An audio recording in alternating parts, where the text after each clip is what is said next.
Okay, good morning, everyone. Let us continue our discussion on the Emerging Tech Lab. No?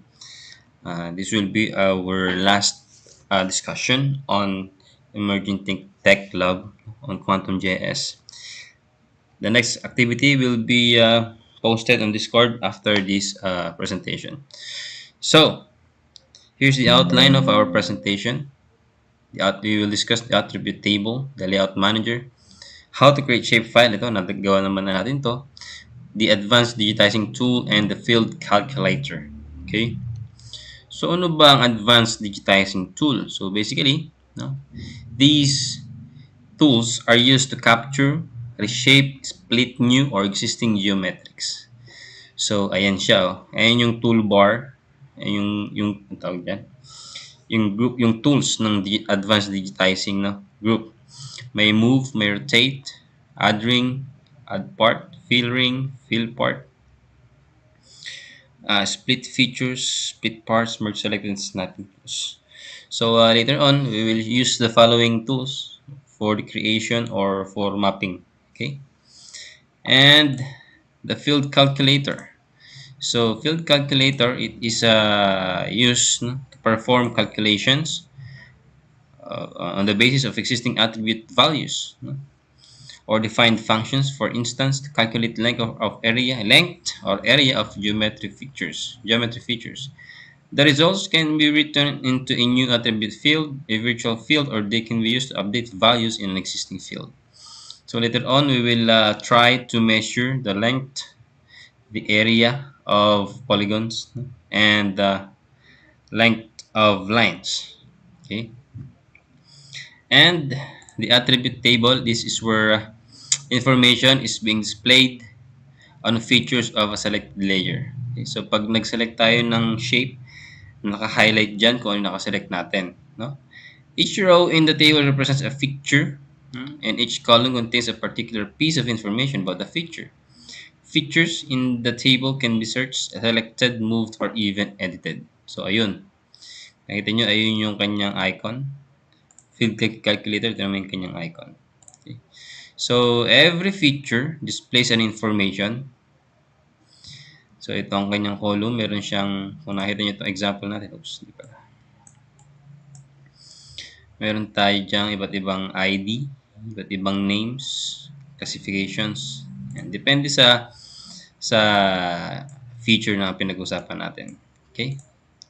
So, last one is the layout manager. This is where you basically design your map, no? Using the map that you have created on the QGIS. Okay? So, now let us use Quantum JS. Okay?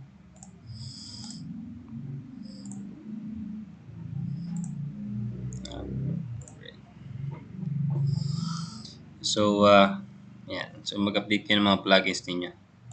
Anyway, let us create a new project. Okay. So, unang-una ang gagawin, kuha ko ng base map. Kuha ko ng base map. Zoom ko dito.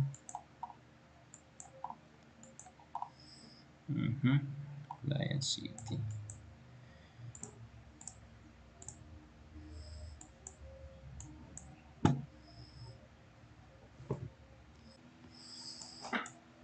Okay, kuha ko ngayon ng mapa. Vector layer.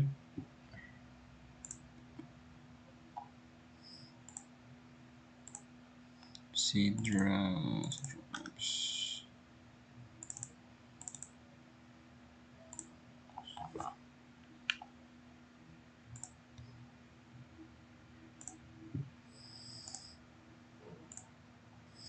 So, ayan. So, that's the base map. And this is the Palayan City map and the household of Palayan City. Okay. So, balikan natin ang ating topic, Advanced Digitizing Tool. Okay. So, ito ang Advanced Digitizing Tool. For example, nakaselect tayo dyan. Edit.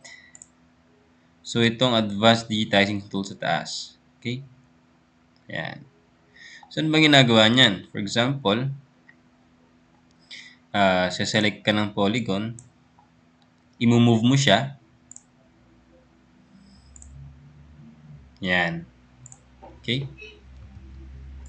Yan lang yan. Okay? So, how about the household? Select mo lang din ulit. Oops. Select, edit, move. Okay? So, yun lang yan. How about the others? Okay. Isidra. Ito naman, itong add ring, magbubutas ka.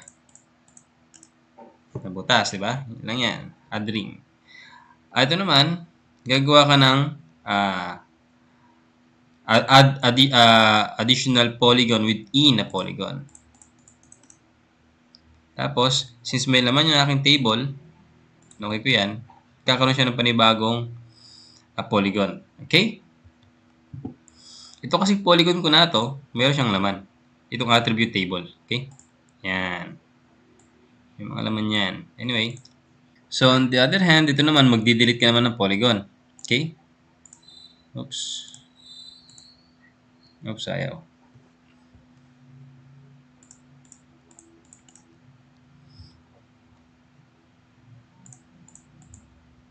Pag sinelect mo to, delete. Ayaw. Error yata. Anyway, pag ginamit mo kasi yan, is magbubutas ka and magdi-delete ka automatic ng polygon. Okay?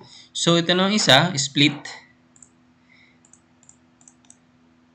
Yan. Meron kang makuhang portion ng polygon. Okay? Sa loob, hindi ka pwedeng yan kasi hindi ka naman nagbubutas sa loob. So, usually, itong split dito ka mga galing sa labas. Okay?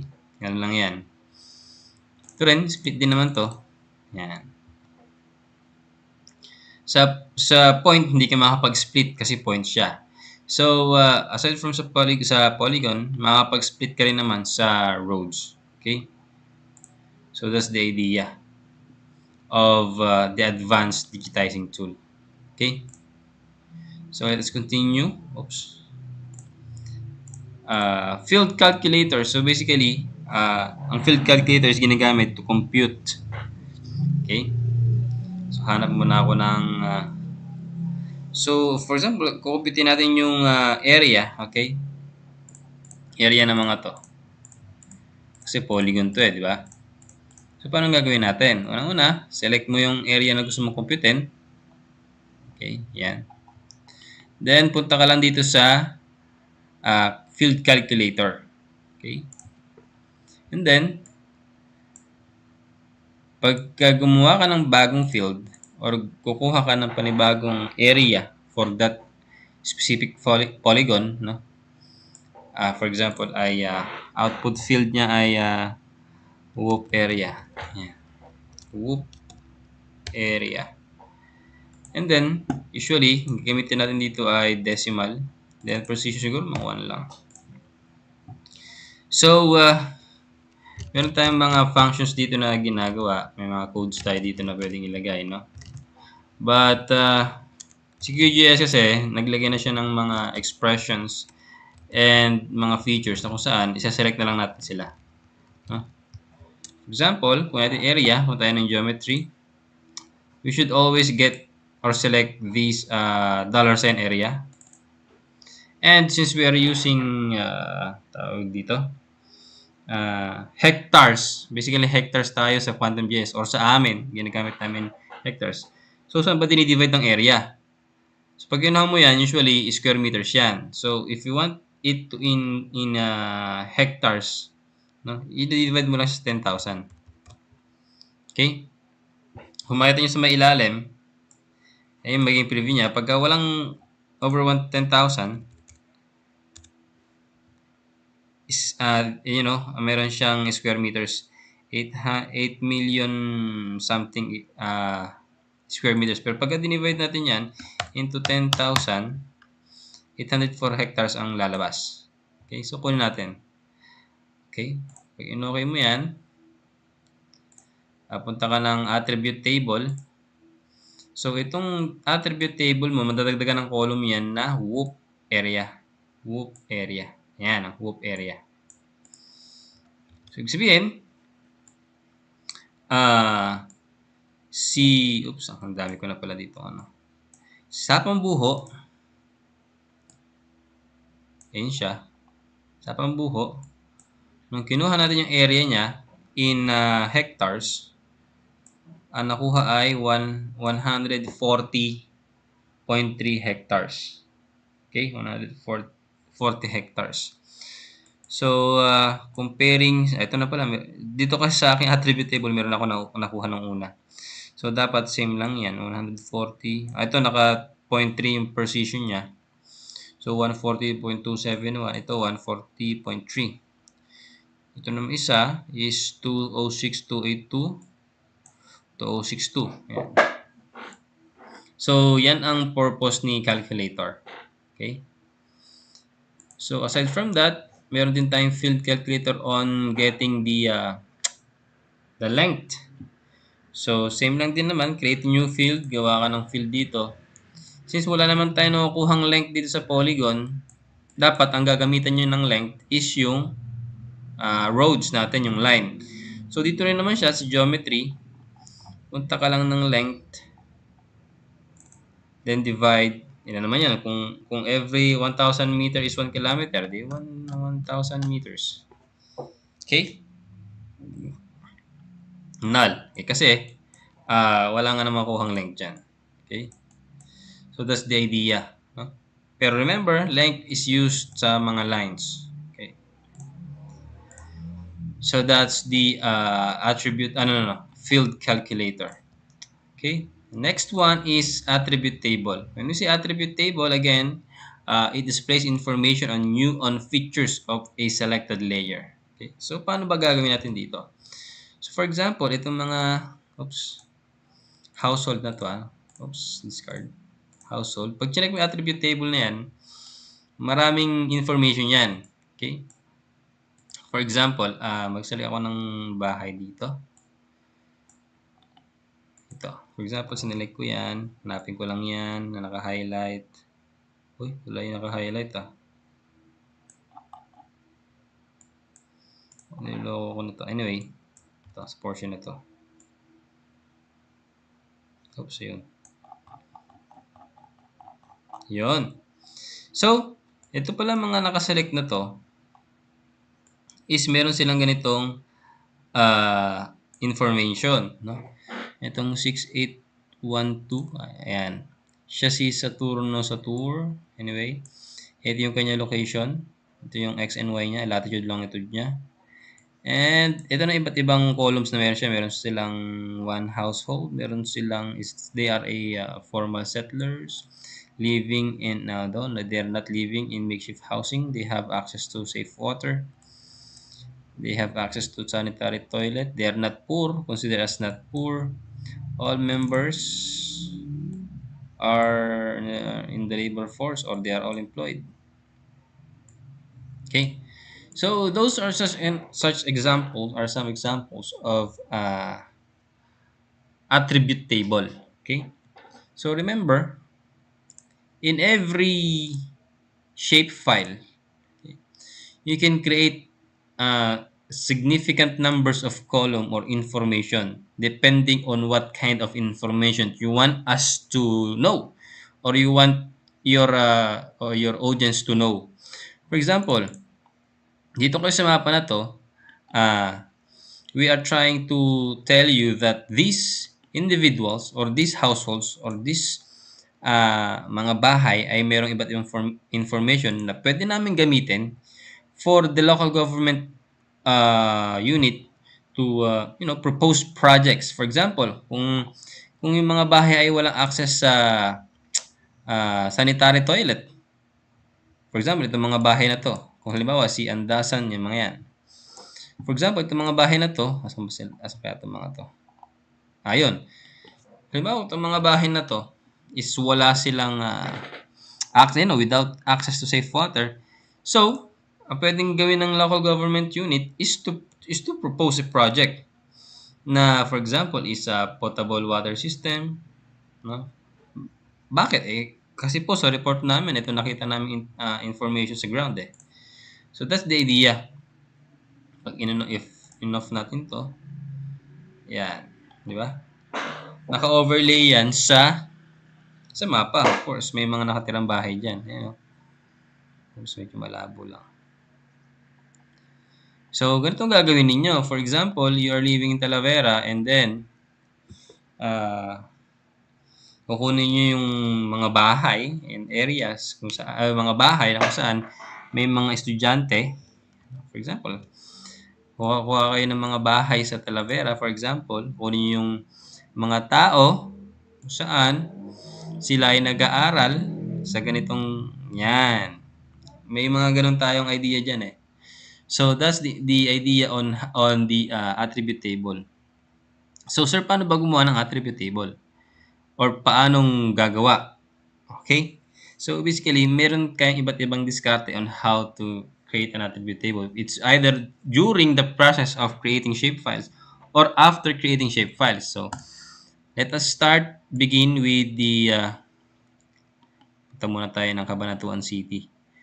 Let's start by creating a shapefile. Okay? Layer, create layer, new shapefile. And then, ito ay, tawag dito, whoop point. For example, whoop point. And then, gagawin ko siyang point. So, paano ba gumawa ng attribute table? Una-una, gagawa ka ng field. Okay, for example, name. Text lang siya. Add to fields list. And then, barangay, for example. Text lang din siya. Add to fields list. And then, ano pa ba mga pwede natin gawin sa point? Yan, for example, ganyan lang naman. No? Okay. So, itong point na to, pag chinek mo siya, meron ng attribute table, meron ng columns yan. Okay? So, ngayon, every time na magpo-point ka dyan, yun, naka-on siya, point, point. Pag pinoint ko to, for example, itong Wesleyan, kinlik mo yan, hihingi na kagad sa'yo information. For example, Wesleyan University, PH, barangay ang Mabini ba to? Mabini Street, eh. And anyway, Mabini, ako na lang. Or Magsaysay, I don't know. Okay, so to, pag pinrint ko to, name is Neus. Barangay is Quezon District ba to? Quezon District. Yan. Then save. Paano, sir, kung dadagdagan namin yung information or yung column? So, gagawin nyo, maka-select yung layer, kuha kayo ng attribute, open yung attribute table, then add field, a new field. Ayan. Ano ba pwede natin dagdag dyan? For example, we are talking about schools. Enrollees. So, kung number lang siya, let us try decimal. Yeah, number lang naman. Precision is 0, then okay. Then save. Okay. So, maglalagay na tayo ng information dyan. For example, mag-point tayo ulit. Anong school na to? Nest, no? Click ko yan. Name is Nest. Barangay is Quezon District ulit. District. And enrollees, for example, meron tayong 1,000. Okay. Save. Open natin siya. Yun, no? Sir, paano yung mga bakante? Pwede rin nyo naman lagyan yan. Clickable naman yan. For example, itong Wesleyan, meron siyang 2,000. Itong si NUST ay meron siyang 3,000. Save. So, yeah. That's how you create a attribute table, adding fields on your attribute table. So, how about lines? Okay, sa mga roads naman. So, again, let's create a new layer. whoop whoop line, then geometry is line string, and then maganda ko ng attribute table or ng columns. For example, street name, street name, wala nang ano, s name na lang, s name, street name, add. So for example ay barangay, kung saan barangay yung street, ano ba ba, s name, road ID, ano ba yung nakita natin kayo sa example, road ID. Okay, road para to, road class, road width. Ito kasi magandang gumamit ng ano, attribute table sa road eh. And then, for example, you have 5 columns. I don't know. Fit this. Okay. So, every time na mag-create ka ng line, hihingan ka ng information. For example, okay, create tayo ng line. Ito muna tayo dito. For example, from this point up to yan, makahabi ab Mabini Street hanggang dito. Testing natin. Sundan ko lang siya. Kalsada.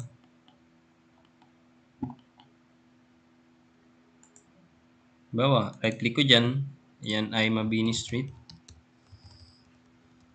Barangay, ano bang barangay ito?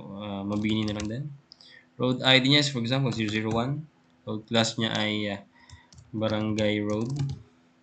Road width is for example 7.8 meters. 8. Okay. So yan. And we will create another line. Ano ba? For example, Mabini Street din ba to? Yung kadugtong ng siguro Mabini nga, ano? Anyway, try natin. Itong kahabaan ng PJG na to hanggang dito sa may papasok ng Adwas. Tama, no? Papasok ng Adwas to. O yan. Then right click. Mabini Extension. Baliktad yata ako. Anyway, Mabini Extension, Barangay Adwas, yata. Road ID 002, road class, Barangay Road. Road width is ganito yan, 8 meters din. And then, patay line dito sa may crossing. Oops, nag-intersect dyan. Hindi ko alam kung anong street to. Right click. Street 2. Ako na lang. Barangay 2. Road is, ano ba to? Road ID 003. For example, road class is highway. Highway. Kamo na lang. Highway. Road width is, since highway siya, 10 meters yung lapad niya. Okay, gawa ko ulit na panibagong line. Straight line lang naman siya. Street name 2. Barangay 003. I don't know. Barangay 3. Ano ba? Kalimutan ko na. Barangay 3. Road ID is 004. Road class is highway. Road is 10. Save. Okay. So, pwede rin naman. No? Meron na ibang diskarte dyan. For example, itong point to point na ganyan. Right click. Okay lang muna. Diba, madali ka nga eh, di ba? Saan ba to? Labas nito. Ayan. Okay. And then,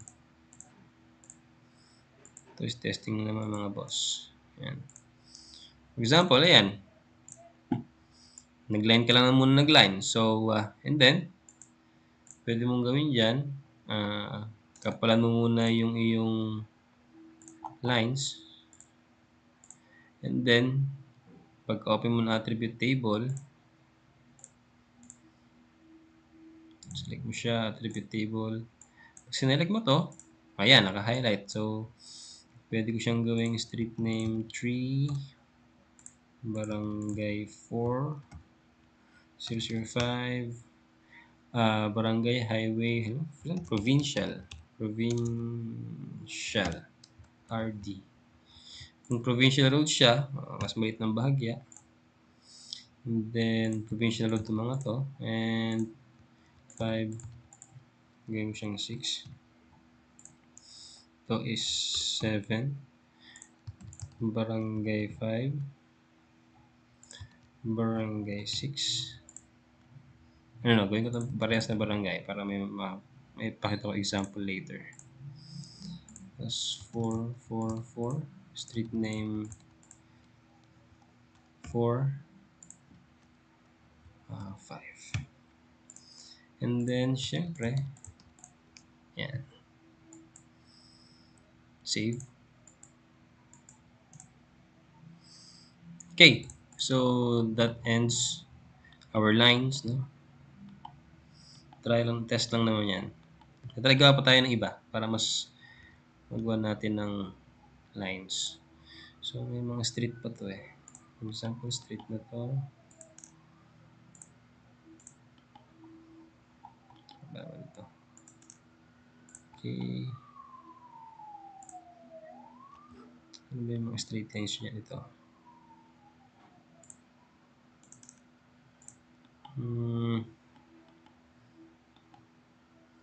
Tapos may line na rin dito.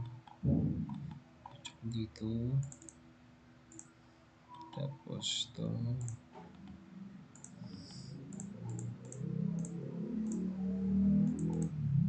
Okay. So, ngayon, gawa natin ng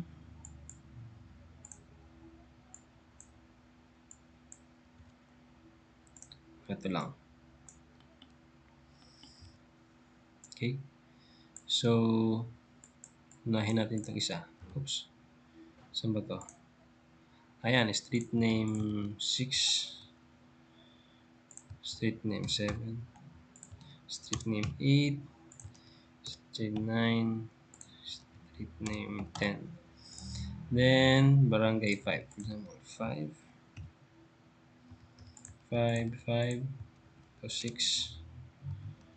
Kasi, totoo naman, no? Yung isang straight line sa ating mga barangay is, halimbawa, tumatagos hanggang 3 barangay. Di ba? Mayroong ganong scenario eh. No? Yung isang street is abot hanggang 2 barangay, 3 barangay. Di ba? So, that's the idea. Road ID is 8, 9, 10, 11, 12, and tayo ng barangay road, provincial road, highway. Pag barangay road, usually 8, provincial is 9, highway is 10. Yan. Save. So, yan. Saan to? Ayun. Okay. So, now, let us use the attribute, the field calculator. Let us now compute the length of each road. Okay, so paano yan? Close ko muna to. Ito, field calculator. Check muna kung nagre-record yan. Nagre-record. Create new field, length. Ngayon ko siyang decimal. Kuha ko dito sa geometry. Then, kunin ko yung length. Divided by 1,000. So, kung hindi siya i-divide, naka-meters yan. Okay, nakita nyo sa ilalim. Pagka dinivide nyo ng 1,000 in kilometers, so 1 kilometer. Okay. So, close ko muna. I-select ko muna lahat, no? Para ma-compute. Remember, kung alin naka-select, yun lang ang makakompute. So, make sure that you have selected all the lines. Okay, shape. Okay, decimal. Length. Oops. Length. And then, ayan, sige, lagyan natin ng precision para may point. Geometry is length divided by 1,000. Then, okay. Save. Pag inopen natin attribute table, oops, di ba? May length na siya. So, si Mabini Street ay meron siyang 1.9 kilometer. So, mula sa may kanto ng anong building na to? Yung Mercury Drug, hanggang dito sa may kanto, sa may Petron, sa may gasolinahan is 1.9 kilometers. So, almost 2 kilometers na pala siya. Itong extension is 1.3. Diba? So, itong mga to naman, yung tatlo, 1.9. Magkasing haba lang pala itong C Street. So, yan. That's how you compute the length of roads. And then, yeah. Yung ibang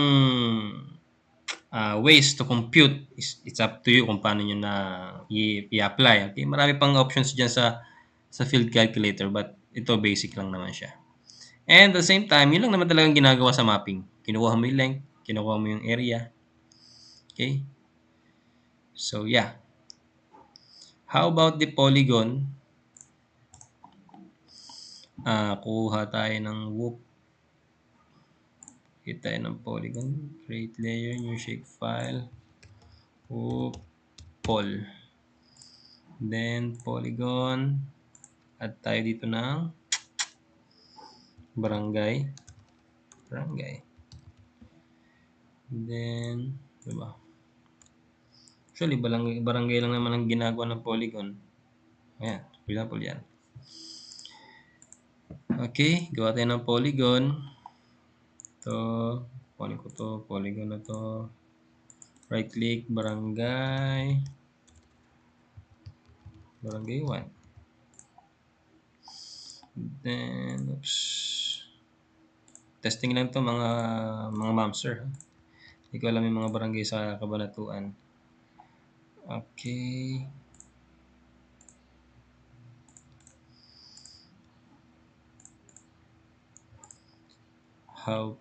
For example, itong portion to is puro barangay 1 na lang. Barangay 1.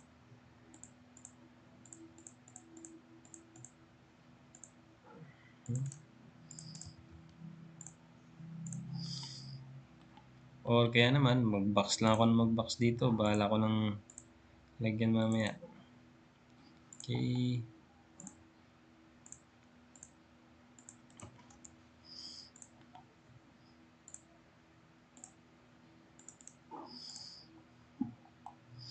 Yeah, gumagawa lang ako ng polygons so that may pakita ko sa inyo yung next na gagawin.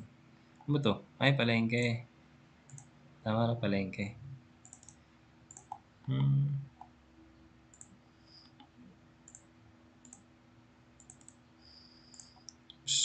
Yan.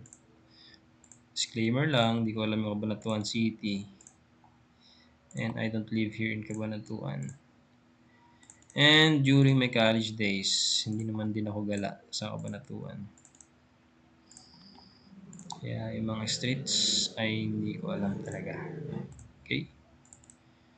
Ito alam ko to dahil mapuno. Tingin ko ito yung Freedom Park. Diba?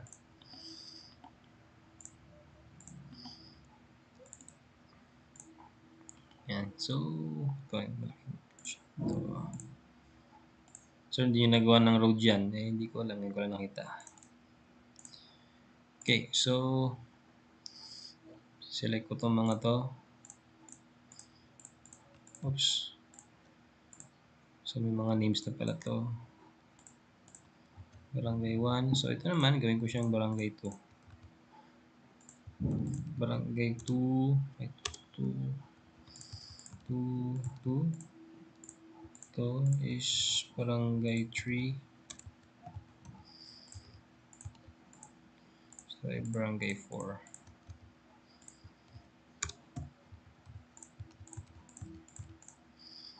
Save. Okay. Yan. So, that's how you create tables. And di gawa tayo ngayon ng area. So, again, polygon. Ano no? New field calculator.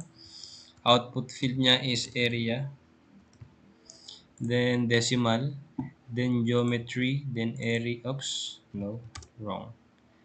Area divide 10,000. Hectares tayo palagi. Save. Pag in-open mo yung attribute table, yeah. So, itong mga polygon na to is merong iba't ibang area. 8 hectares, 6 hectares, 4 hectares, 3 hectares, 7 hectares. And, ito naman. Yan. Okay, that's how you use new field calculator and attribute table, no? So, open ko naman itong point. Matabunan. I think we have to add more points. Okay, add more points. Off ko lang to. Ano yung mga points ko dito? Hindi makita. Ano siya? Kunin ko pula. Ayan, so 1, 2. Ba to? May ako nalagyan ng point. Ito, may ako nalagyan ng point. Ito, palengke. Hindi ko lang mga name ng mga building na to eh.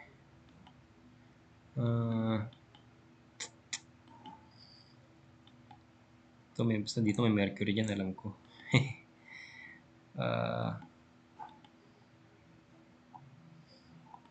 Ba dyan yung mga landmarks? Hindi ko abisado kasi eh. Ito ba may landmark pa dito? Anyway, ano ko to? So, lagyan ko ng... So, ito So, I think ito yung SM. Okay, name is SM. Barangay 2. Enrollees, wala naman enrollees dyan. Lalagay dyan. Okay. Ito naman, Walter. Barangay 1. Okay. Wala din naman enrollees dyan. Ito, anong simbahan to? Church na lang. Barangay 3. Enrollees, wala din enrollees dyan. So, wala kang lalagay dyan. Kasi ito yung palengke na lang lagyan natin. And then, barangay 4, for example. No, so, magkatabi sila ng church. Tingin ko, same sila. Okay. Tapos, itong SM, tsaka Walter. Pagtabihin na rin natin. Ayan, same sila ng barangay. Isa. Medyo malayo-layo, mga barangay 5. Yan. So, okay. So, itong mga points natin is meron na rin namang mga laman na information. Itong polygon natin, oops, may laman na din naman siyang information. Okay, itong line, may information naman na. So, now, ang gagawin natin is we have to make a map wherein i-classify natin ito depende sa column na generate natin. For example, itong point. Pakita natin yung mga names and yung mga barangays depende sa color coding, okay? So, make sure right-click natin to, properties, labels, name, yeah. Then, apply, diba? And then, lagyan natin ang design. For example, is Roboto BK. Apply. Background. Apply. Radius 5. Offset 5. Okay. 10. Okay. Then, yeah, I think that's good. Okay, so sa points natin, walang name itong isa. Ito, Mercury. Mercury drug. Save. Oops. Diba? Mercury drug. So, ginawa natin. Oops. Gumawa tayo ng label using the name sa column. Di ba? May column tayo dito eh. Oops. Makita nyo, column natin is name. Di ba? Ayan o, name. Ngayon, kung gusto naman natin pakita per barangay, again, properties. So, instead by name siya, per barangay. Yung ilalabas niyang pangalan, apply. So, itong dalawa is Quezon District, Barangay 2, Barangay 3, Barangay 5. But usually, since we are talking about landmarks, then name ng landmark. Yan, di ba? SM, Walter Wesleyan University. And then, okay na ako dyan. Gawin naman natin, is color code naman natin per barangay. Symbology, categorize, per barangay, classify. So, we have 1, 2, 3, 5 barangays. To wala naman itong value. Alisin ko na siya. So, sabi dito, magbibigay ako ng color per barangay. Apply. So, makita nyo dito, yung pink is barangay 2. Meaning, si SM tsaka si Walter ay nasa barangay 2. Si Church and si Palengke is nasa barangay 3. Si barangay 5, si Mercury Drug is nasa barangay 5. Si Wesleyan ay nasa barangay Mabini. And si Nes and si NUST is nasa barangay Quezon District. So, yeah. Pwede rin naman siyang magma. Depende sa inyo yan. Yan. Okay? So, nasa inyo ako paano nyo gagawa ng design yung mapa ninyo. But anyway, that's the idea. Okay, so I think we're done with points. Let us now continue with the polygon. So, ang gagawin ko, i-classify ko yung polygon per barangay. Properties.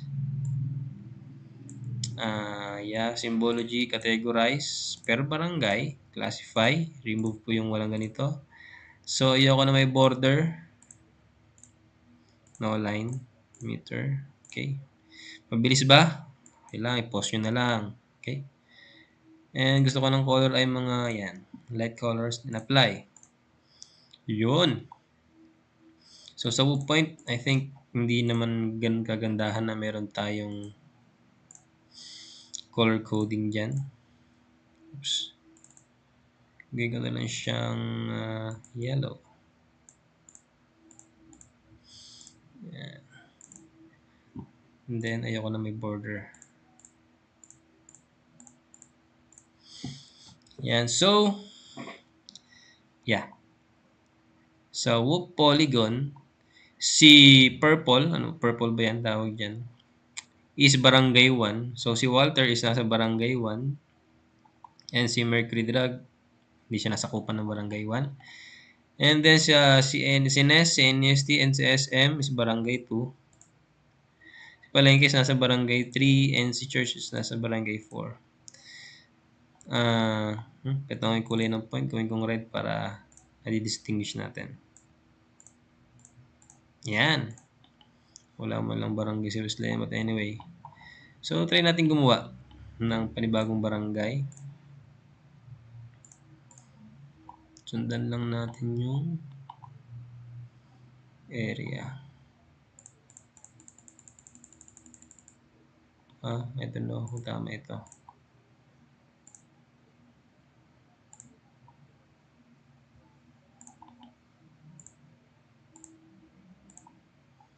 Right click. For example, is Barangay 5. Sir, ba't hindi nakita yung Barangay 5? Wala naman kasi makita rito sa may ating symbology. So again, classify natin. Remove. Like. Yan, Barangay 5. Nandun si Wesleyan. So ito, kunin na rin natin ito. Yan, pag nilagay natin yung Barangay 5, and existing na rin naman siya, column. Yan. Ay, tama ba? Magkapares ba? Barangay, wala siyang 5. Diba? Yan, automatic naman yan. Sir, paano ma-compute yung area niyan? Okay, so ang gawin natin, select natin parehas. Oops. Then, new field. I-update lang natin yung existing. So, meron tayong area. Again, geometry, area, divide 10,000. Okay. Save. Pagbalik mo dyan sa, meron na siyang laman.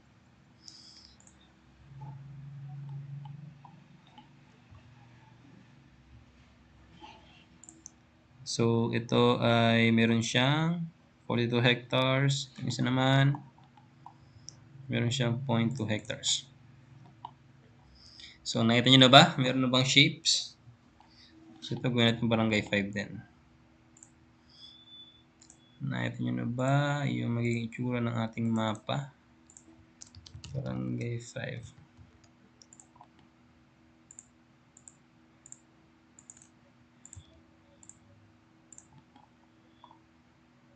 Tugon ko na dito yan.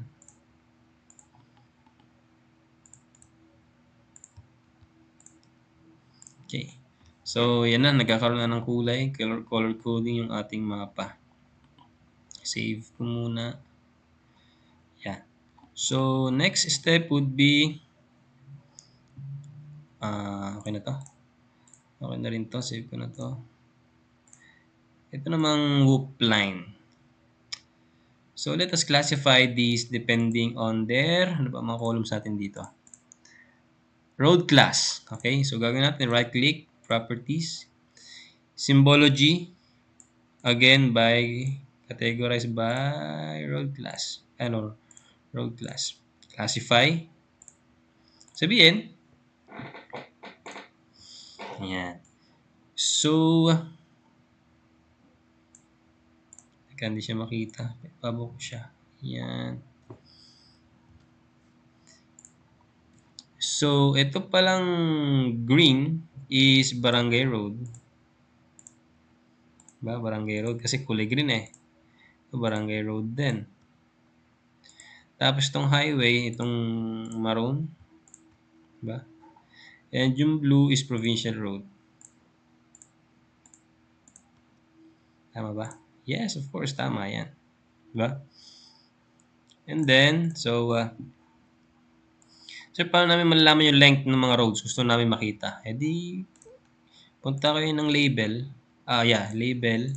Single. I-label nyo siya as barangay name. Street name.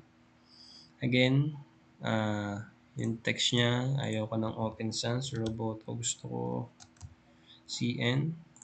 Apply. Tapos background is 5, 5, 5. Yan. So, yung mga lines ay may street name na. Diba? So, itong pink, itong green na to is Mabini Extension.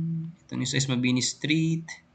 Itong isa is Street Name 5, Street Name 8. Yan, di ba? Kakaroon na ng naming yan, naming convention.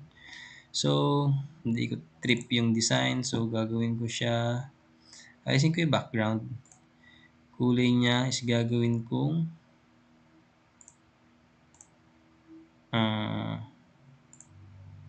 red. Oops, hindi makita. Kailangan niya to talaga may background. Yan. Okay. So, yan. Kung gusto niyo naman, gusto mo makita yung i-label mo siya per road ID, mga lalabas yan. So, 010, 10. Next one would be road length. Yan. So, you are now telling us that this green line na barangay road ay merong habang 1.3 kilometers. Di ba? Itong maroon na to, highlighted, siya ay highway na merong 1.9 kilometers ang haba. Yeah, that's how you design. No? But for me, gagawin ko i-label ko siya per, street name, syempre. Yan. So that's how you use attribute table and field calculator in mapping. So let us now continue. Hindi pa tapos dyan. Yung layout manager na tayo. Okay? Layout manager. This is where everything is being crafted and will be exported. Okay? So paano ba yan? Project, layout manager. So kung walang nakasave dyan na list na ginagamit niyo, then just create a new one. Empty layout, then create. It would be, for example, whoop output. Output. Output. Yan. So magpa-pop up ng panibagong canvas. Ako dito, close ko na to. So gagawin natin, mag-add map tayo. Add map. So again,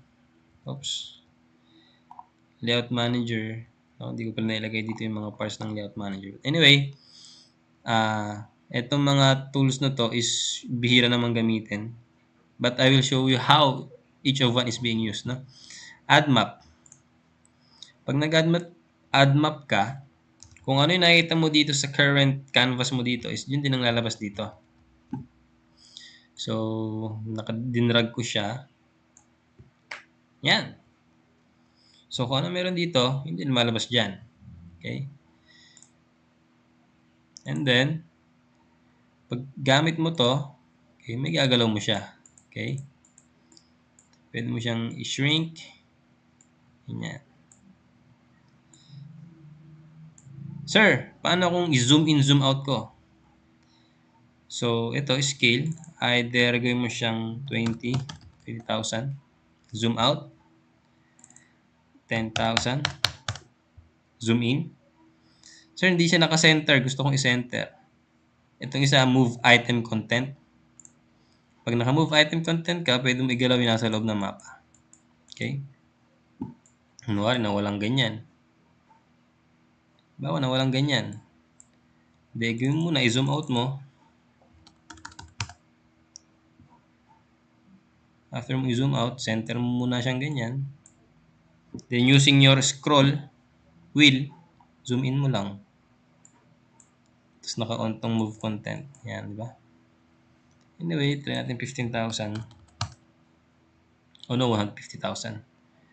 115,000 lang. Yan. So, move mo lang siya gamit to. Then, para hindi magalaw-galaw to, pwede naman siyang i-lock.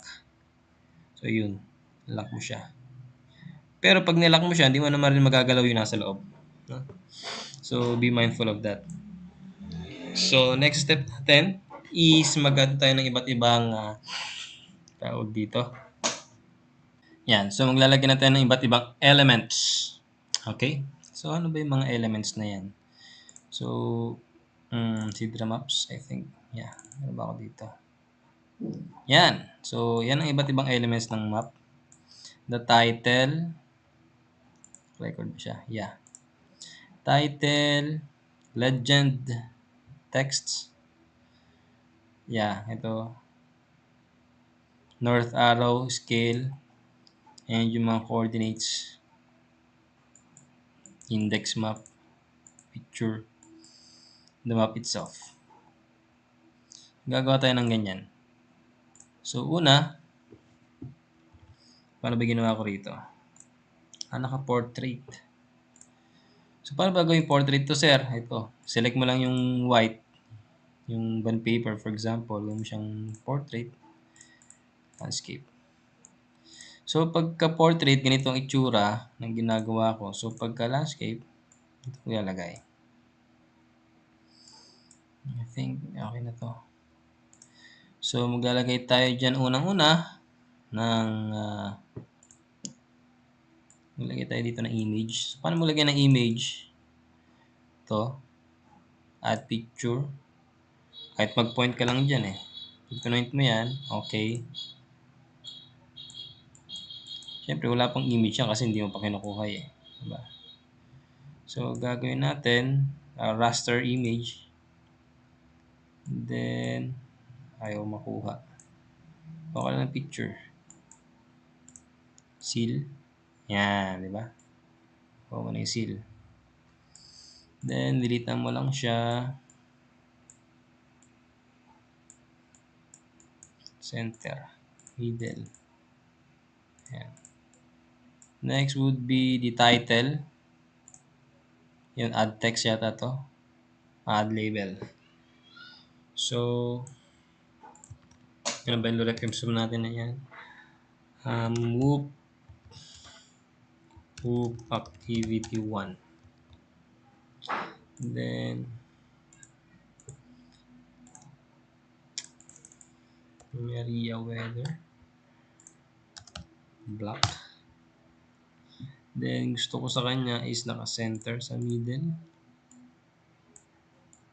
Then, gusto ko medyo malaki yung size. 20. And then, saan po meron ako dito? Legend. Yeah, legend ito. Add legend. Point ko lang yun, okay? Yun, oh. So, remember, kung ano yung nandito sa iyong layers panel, yun din ang nandito sa iyong legend. So, if you want to remove unnecessary shape files or content sa inyong layers panel, make sure to tick it off, the auto update, and remove the unnecessary content. Ayan, hindi mo kailangan yan eh. Sidra, hindi ko rin kailangan to. Household, hindi ko kailangan to. Tatlo lang. But, if you want to make sure na lahat ay kasama sa legend, auto-update mo yan, papasok lahat na nandun. Galing dito sa layers panel mo. Okay? So, hindi ko kailangan to. Tick off ko to. Remove. So, gagawin ko dito. Center ko siya. And title is legend. Yan, pwede ko kung design to. Yung title, gawin ko rin siyang Maria weather.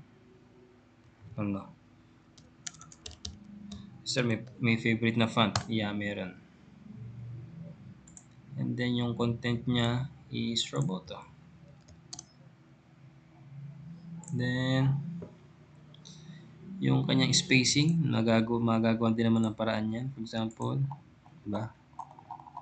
Space below. Okay na yan. Above, wala naman to pala. So, general. Oops. Okay, siguro yung ganyan. Tapos, symbol, spacing. Okay, siguro yung ganyan. Space for symbol. Okay na yan. Yan.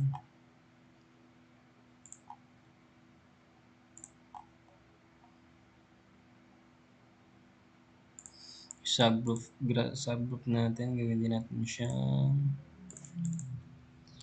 Roboto DK. Yan. So, yeah. That's how you do it. So, meron akong whoop point. Meron akong whoop line.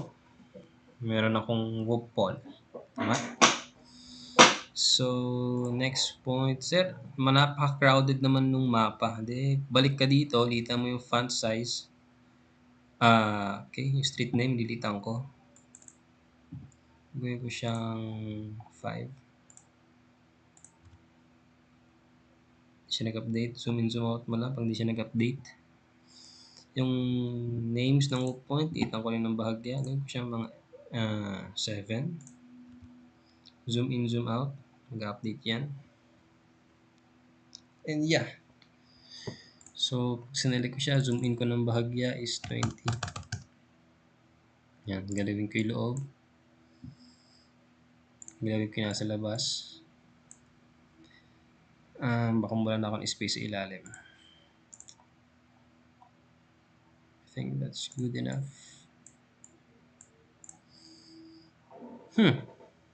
Para hindi na siya magalaw, lock ko na siya. Dito na lang ako magpo-focus sa aking labeling.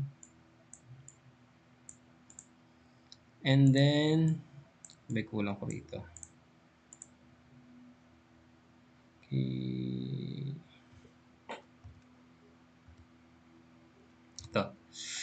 example is add text.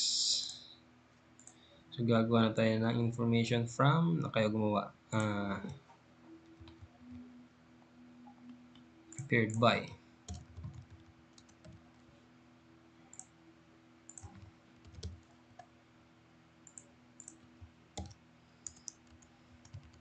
Juan de la Cruz.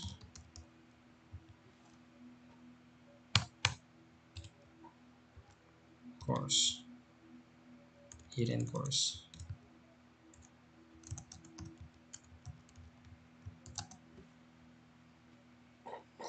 BSCPE 10. Oh, 10 years ba? 5 lang.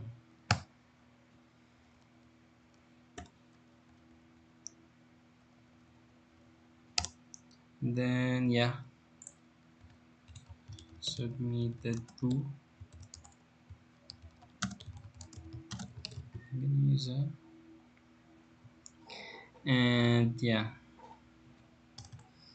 Disclaimer. Disclaimer ba yung nakalagay dito?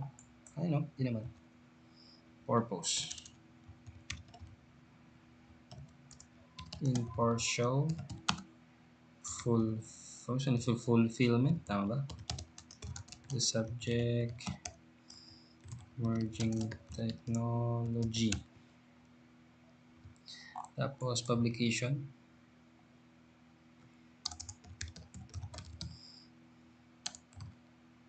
Yung date ba? March 17, 2023. So, hindi na makita. Oo nga eh. Kita natin.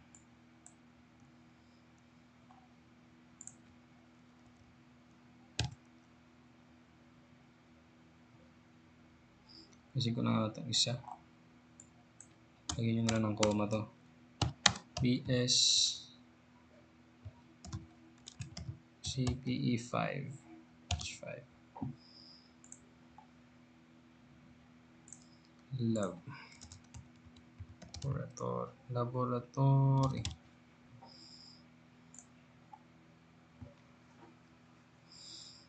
Pa ba? May kulang dyan. Data source. Yeah, make sure to have data source. Una, ano ba ginamit nyo dyan na ano? Base map. Google Satellite.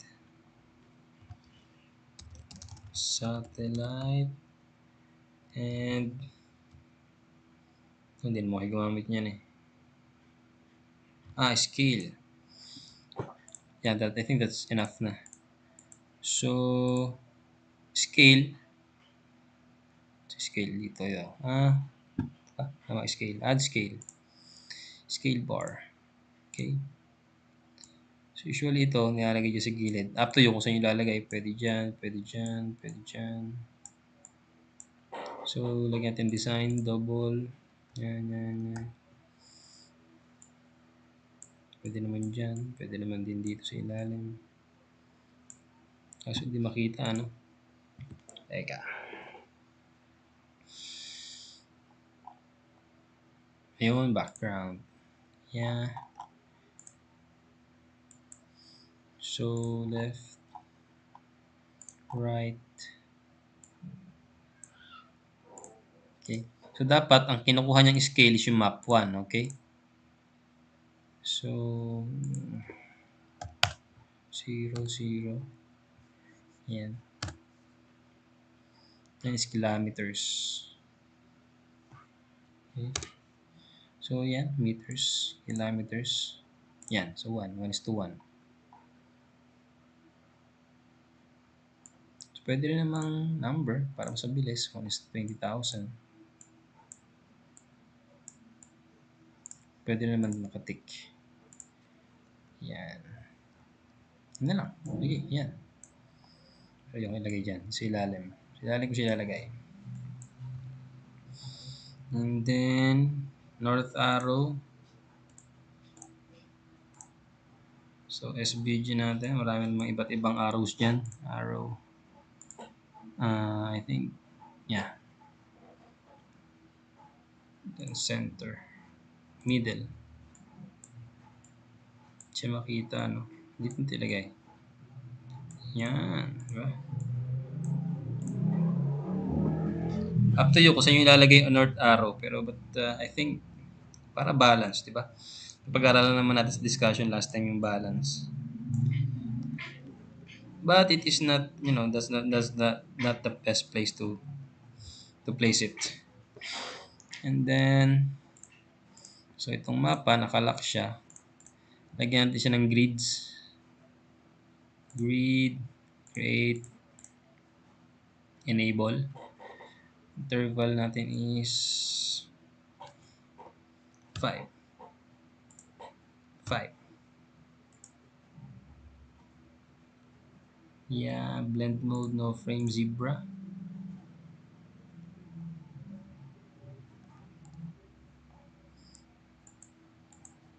Sino 5? Di pa rin kita, no?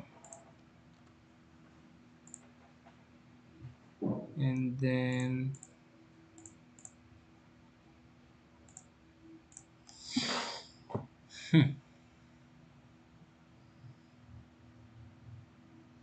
offset is 5.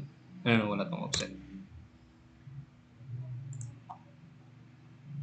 Frame margin. So,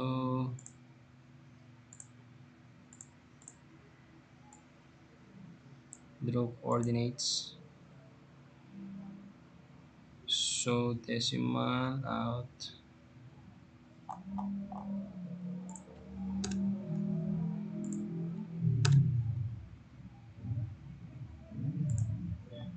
So, nakita nyo yung mga coordinates, no? Kasi lang natin yan. So, decimal sa left is vertical ascending. Doon naman sa right is vertical descending.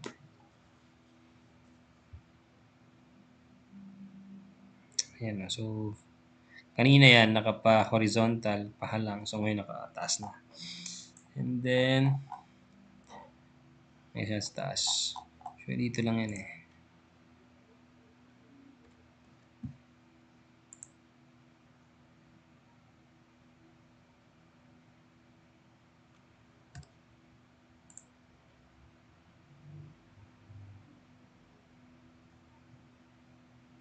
Okay.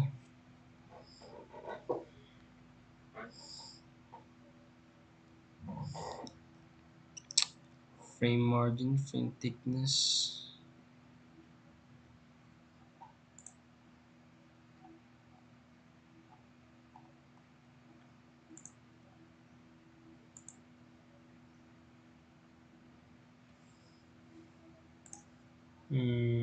Ticks.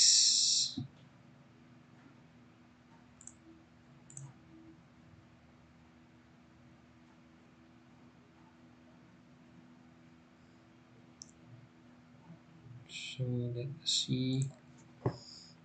Sa interval lang may problem dito. 20. Pwede nyo na yung grids. 20. Yun o. So, itong 200. 200. Yan na yung mga grids niya. Nakikita nyo na. So, ito 500. 500.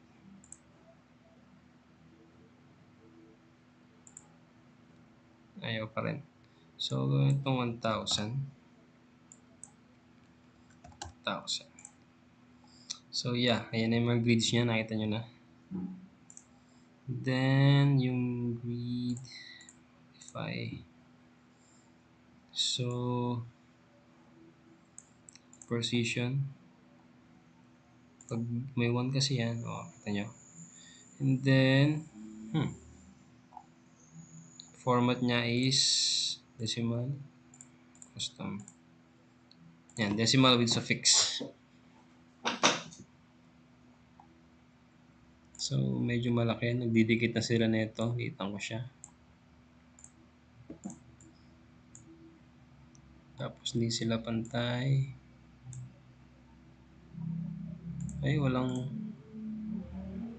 Wala. Okay. Yung kanyang bottom outside frame.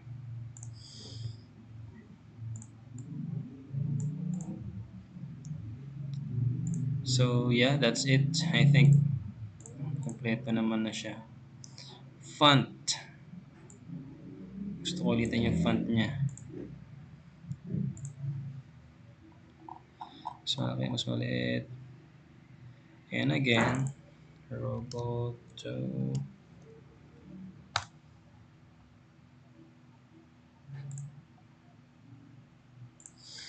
Sir, pwede ba namin kulayan yung grid? Hindi, kulayan nyo. I think pwede siya eh, ano.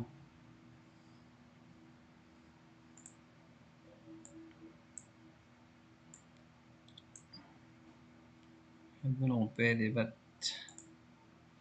thickness pala yan.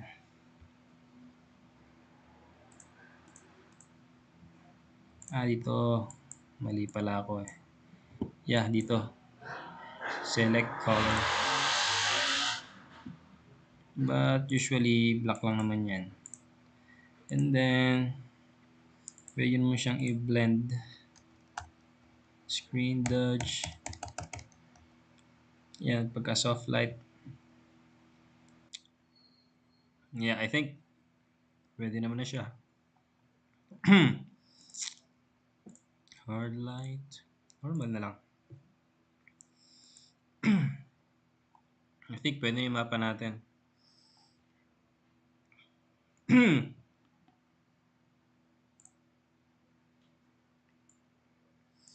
So, kompleto na yung mapa natin. Mayroon tayong logo, may title, may legend, may information sa ilalim, north arrow. Isa lang yung north arrow eh. Yung nilalagay. Depende. Saan nyo gusto ilagay. And exporting. Layout. Export. Whoop output. Whoop.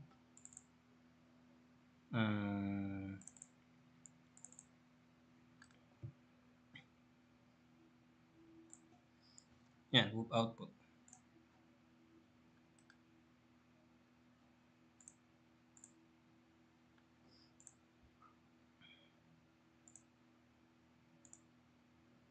Save. Ako ng whoop output.